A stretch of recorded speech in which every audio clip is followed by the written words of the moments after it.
Hello दोस्तों, आज हम भगत सिंह के बारे में जानेंगे। हम उनके जीवन के बारे में जानेंगे, उनके स्वतंत्रता के बारे में जानेंगे और ये भी जानेंगे कि भगत सिंह की कैसे फांसी पड़ी। भगत सिंह का जन्म पंजाब के जिला लायलपुर गांव बंगा, जो वर्तमान में पाकिस्तान में है। भगत सिंह का जन्म 28 सितंबर 1907 को एक देशभक्त सिख परिवार में हुआ था। इनके पिता का नाम सरदार किशन सिंह तथा माता का नाम विद्यावती कौर था। गुलाम देश की आजादी के लिए अपनी जवानी तथा संपूर्ण जीवन भगत सिंह ने देश के नाम लिख दिया। भगत सिंह वीर क्रांतिकारी के साथ साथ एक अच्छे वक्ता तथा लेखक थे। उनके जन्म के समय उनके पिता किशन सिंह जेल में थे। भगत सिंह ने बचपन से ही अपने घर वालों में देशभक्ति देखी थी। इनके चाचा अजीत सिंह बहुत बड़े स्वतंत्रता संग्राम सेनानी थे, जिन्होंने भारतीय देशभक्ति एसोसिएशन भी बनाई थी। अजीत सिंह के खिलाफ 22 केस दर्ज थे, जिससे बचने के लिए उन्हें ईरान जाना पड़ा। भगत सिंह के पिता ने उनका दाखिल दयानंद एग्लो वैदिक हाई स्कूल में कराया था। 1919 में हुए जालियांवाला बाग हत्याकांड से भगत सिंह बहुत दुखी हुए थे और महात्मा गांधी द्वारा चलाए गए असहयोग आंदोलन का उन्होंने खुलकर समर्थन किया था। भगत सिंह खुलेआम अंग्रेजों को ललकारा करते थे और गांधी जी के कहे अनुसार ब्रिटिश बुक्स को जला दिया करते थे। चौरा चौरी में हुई हिंसात्मक गतिविधि को चलते गांधी जी ने असहयोग आंदोलन बंद कर दिया था, जिसके बाद भगत सिंह उनके फैसले से खुश नहीं थे और उन्होंने गांधी जी का अहिंसवादी बातों को छोड़ दूसरी पार्टी ज्वाइन करने की सोची। भगत सिंह लाहौर में नेशनल कॉलेज से बीए कर रहे थे। तब उनकी मुलाकात सुखदेव थापर, भगत सिंह चरण और कुछ लोगों से हुई। आजादी की लड़ाई उस समय जोरों पर थी। देश प्रेम में भगत सिंह ने अपनी कॉलेज की पढ़ाई छोड़ दी और आजादी की लड़ाई में कूद गए। इसी दौरान उनके घर वाले उनकी शादी के विचार कर रहे थे। भगत सिंह ने शादी से इनकार कर दिया और कहा, अगर आजादी से पहले मैं शादी करूं तो मेरी मौत दुल्हन होगी। भगत सिंह ने कॉलेज में बहुत ही नाटक में भाग लिया करते थे। उनके नाटक स्क्रिप्ट देशभक्ति से परिपूर्ण होती थी, भक्ति में संपूर्ण होती है, जिसमें वे कॉलेज में नौजवानों को आजादी के लिए आगे आने का प्रोत्साहित करते थे, साथ ही अंग्रेजों को नीचा दिखाया करते थे। भगत सिंह बहुत मस्त मौला इंसान थे। उन्हें लिखने का भी बहुत शौक था। कॉलेज में उन्हें निबंध से भी बहुत से प्राइज मिले थे। भगत सिंह ने सबसे पहले नौजवान भारत सभा ज्वाइन की। जब उनके घर वालों ने उन्हें विश्वास दिला दिया कि वे अब उनकी शादी का नहीं सोचेंगे, तब भगत सिंह अपने घर लाहौर लौट गए।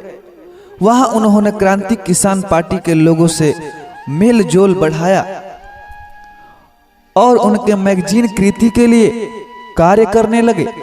वे इसके द्वारा देश के नौजवानों को अपने संदेश पहुंचाते थे। भगत सिंह बहुत अच्छे लेखक थे, जो पंजाबी उर्दू पेपर के लिए भी लिखा करते थे। 1926 में नौजवान भारत सभा भगत सिंह को सेक्रेटरी बना दिया गया। इसके बाद 1928 में उन्होंने Hindustan socialist Republican association join कर ली, जो एक मौलिक पार्टी थी जिसे चंद्रशेखर आजाद ने बनाया था। पूरी पार्टी ने साथ में मिलकर 30 अक्टूबर 1928 को भारत में आए साइमन कमीशन का विरोध किया, जिसमें उनके साथ लाला लाजपत राय भी थे। साइमन वापस जाओ का नारा लगाते हुए वे लोग लाहौर रेलवे स्टेशन में ही खड़े रहे, जिसके बाद वहां लाठी चार्ज कर दिया गया, जिसमें लाला जी बुरी तरह से घायल हुए और फिर उनकी मृत्यु हो गई। लाला जी की मृत्यु से आघात भगत सिंह वो उनकी पार्टी ने अंग्रेजों से बदला लेने की ठानी और लाला जी की मौत के लिए जिम्मेदार ऑफिसर स्टॉक को मारने का प्लान बनाया, लेकिन भूल से उन्होंने असिस्टेंस पुलिस सौंदर्य को मार डाला। अपने आप को बचाने के लिए भगत सिंह तुरंत लाहौर से भाग निकले। लेकिन ब्रिटिश सरकार ने उनको ढूंढने के लिए चारों तरफ जाल बिछा दिया। भगत सिंह ने अपने आप को बचाने के लिए बाल दाढ़ी कटवा दी, जो कि उनके सामाजिक धार्मिकता में खिलाफ है। लेकिन उस समय भगत सिंह को देश के आगे कुछ भी नहीं दिखाई देता था। चंद्रशेखर आजाद, भगत सिंह, रामदेव व सुखदेव ये सब अब मिल चुके थे और उन्होंने कुछ बड़ा धमाका करने की सोची। भगत सिंह कहते थे, अंग्रेज बहरे हो गए, उन्हें ऊंचा सुनाई नहीं देता है, जिसके लिए बड़ा धमाका जरूरी है। इस बार उन्होंने फैसला किया कि वे लोग कमजोर की तरह नहीं भागेंगे, बल्कि अपने आप को पुलिस के हवाले करेंगे, जिससे देशवासियों को सही संदेश पहुंचे। दिसंबर 1929 को भगत सिंह ने अपनी साथी बंटुकेश्वर दत्त के साथ मिलकर ब्रिटिश सरकार पर अवेशबली हॉल में बम ब्लास्ट किया, जो सिर्फ आवाज करने वाला था, जिसे खाली स्थान पर फेंका गया था। इसके बाद साथ में उन्होंने इंकलाब जिंदाबाद के नारे लगाए और पर्चे बांटे। इसके बाद दोनों ने अपने आप को गिरफ्तार कराया। भगत सिंह खुद अपने आप को शहीद कहा करते थे, जिसके बाद उनके नाम के ये आगे जुड़ गया। भगत सिंह, शिवराम राजगुरु व सुखदेव पर मुकदमा चला, जिसके बाद उन्हें फांसी की सजा सुनाई गई। कोर्ट में भी तीनों इंकलाब जिंदाबाद का नारा लगाते रहे। भगत सिंह ने जेल में रहकर भी बहुत यातनाएं सहन की। उस समय भारतीय कैदियों के साथ अच्छा व्यवहार नहीं किया जाता था। उन्हें ना अच्छा खाना मिलता था, ना कपड़े। कैदियों की स्थिति को सुधार करने के लिए भगत सिंह ने जेल के अंदर ही आंदोलन शुरू किया। उन्होंने अपनी मांग पूरी करवाने के लिए कई दिनों तक न अन्न पानी दिया, न अन्न का एक दाना ग्रहण किया। अंग्रेज पुलिस उन्हें बहुत मारा करती थी, तरह तरह की यातनाएं देती थी, जिससे भगत सिंह परेशान होकर हार मान जाए। लेकिन उन्होंने अंत तक हार नहीं मानी।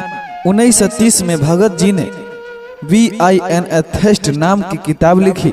23 मार्च 1931 को भगत सिंह, राजगुरु, सुखदेव को फांसी दे दी गई। कहते हैं तीनों की फांसी की तारीख 24 मार्च थी, लेकिन उस समय पूरे देश में उनकी रिहाई के लिए प्रदर्शन हो रहे थे, जिसके चलते ब्रिटिश सरकार को डर था कि कहीं फैसला बदल न जाए, जिससे उन लोगों ने 23 व 24 की महारात्रि में ही तीनों को फांसी दे दी और अंतिम संस्कार भी कर दिया। दोस्तों, यदि मेरा स्टोरी अच्छा लगा हो तो हमारे चैनल को सब्सक्राइब जरूर करें। धन्यवाद।